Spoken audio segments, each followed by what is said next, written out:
তুই খাবি? হ্যাঁ, খিদে পেয়েছে তো।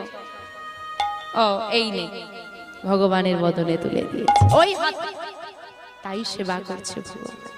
এটাই হচ্ছে ভক্ত ভগবানের ভালোবাসা। তুমি যা দেবে সে তাই সেবা করবে, শুধু দেওয়া লাগবে ভক্তি। আজকে দুজনের সেবা রেনা হয়েছে।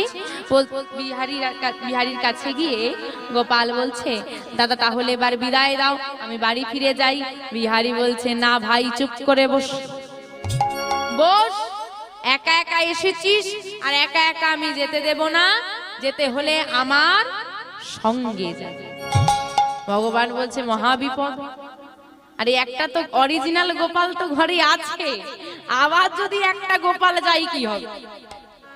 দ্বন্দ্ব লেগে যাবে না? তার থেকেও বড় সমস্যা হচ্ছে মন্দিরে তো মাধব নেই।